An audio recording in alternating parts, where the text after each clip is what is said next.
Hello बच्चों। यहां लिखा है two sounding bodies are produced progressive wave given by y1 and y2 where t is in second which superimpose near the ear of person the person will hear। Clear है? तो देखो यहाँ पे जो दो वेव्स होती हैं, अगर उन दोनों की फ्रीक्वेंसी बहुत पास में है तो उनका जो डिफरेंस होता है, अगर वो 10 हर्ट्ज से छोटा होता है या 10 बीट्स पर सेकंड से छोटा होता है तो नॉर्मल ह्यूमन सुन सकता है। 10 से ज्यादा होगा तो हम आंसर कायदे से ये लगाएंगे कि person can not hear any beats. Clear? तो यहाँ पे अगर हम कंपेयर करें तो जो फर्स्ट वाली इक्वेशन दी गई है उससे जो ओमेगा वन हम लोग निकालेंगे तो वो हमारे पास आता है 400 पाई। ओमेगा वन को हम लोग लिख सकते थे 2 पाई f1 इज इक्वल्स टू 400 पाई। तो बेटा f1 इज इक्वल्स टू हम लोगों के पास आया 200 हर्ट्ज। सिमिलरली अगर मैं यहां से निकालूं ओमेगा टू पहले, तो जो ओमेगा टू हम लोगों के पास मिलेगा दैट इज 404 पाई।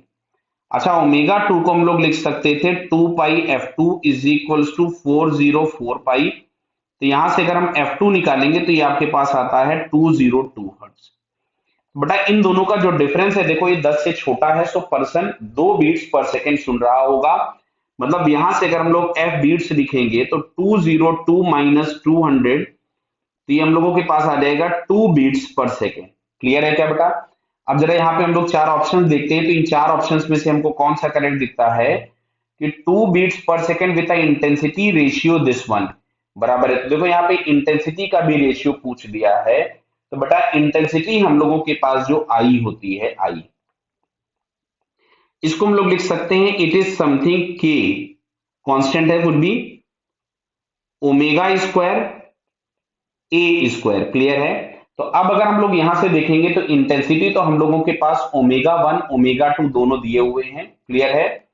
तो इससे अगर हम लोग सॉल्व करें तो हम लोगों के पास, क्योंकि देखो इसमें जनरली बच्चा क्या करता है कि जो एम्पलीट्यूड का ही स्क्वायर कर देता है।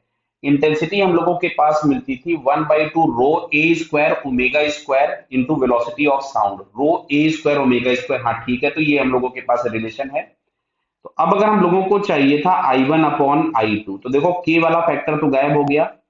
ओमेगा वन हम लोगों के पास था 404 पाई का स्क्वायर अपॉन, ये हमारे पास मिलेगा 400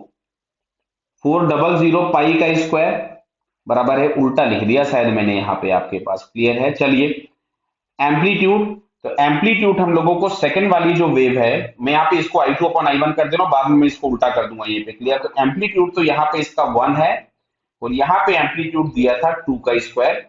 तो मैं एक काम करता हूँ, इसको I2 अपॉन I1 लिख देता हूँ इसको। क्लियर है? बाद में हम लोग इसको उल्टा कर लेंगे, तो I2 अपॉन I1।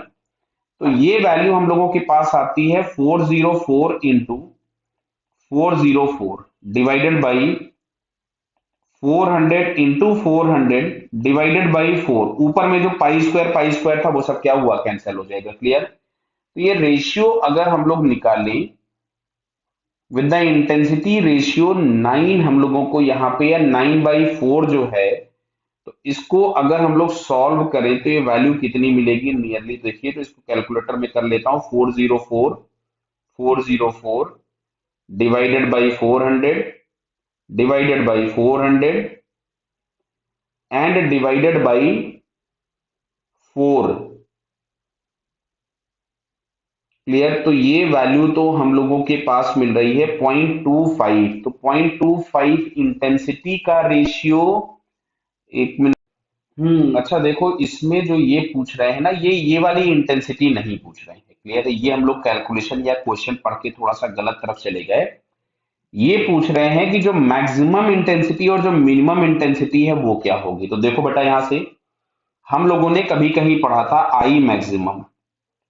तो I maximum is equals to हम लोग लिखते थे under root of I1 plus under root of I2 का होल स्क्वायर। और आई मिनिमम जो हम लोग लिखते थे, ये इंटेंसिटी दोनों वेव की इंटेंसिटी के टर्म्स में था, तो under root of I1 minus under root of I2 का होल स्क्वायर। क्लियर है? अच्छा, ये जो आई होता है, आई, अब जैसे हम लोगों ने यहां लिखा हुआ है, देखो I proportional to A square. Clear है? यानी हम लोग अंडरवुड आई की जगह पे ए लिख सकते थे। तो यहाँ पे हम लोगों के पास मिलेगा 2+1 का स्क्वायर, और ये हम लोगों के पास मिलेगा 2 - 1 का स्क्वायर, तो ये हो जाएगा 9 और ये हो जाएगा 1। तो मैक्सिमम इंटेंसिटी और मिनिमम इंटेंसिटी का रेशियो मिलेगा 9, जो कि हम लोगों को यहाँ पे ये सेकंड वाले ऑप्शन में दिख रहा है। Clear? So finally it's B option is correct. बेटा समझ गए ना? हम लोगों मतलब मैंने पहले ये समझ लिया था कि दोनों वेव की जो इंटेंसिटीज है वो नहीं, जो सुपर पोजिशन हो रहा है उससे जो इंटेंसिटी मिल रही है उसका मैक्सिमा और मिनिमा का रेशियो क्या है। क्लियर बेटा? Okay, all the best.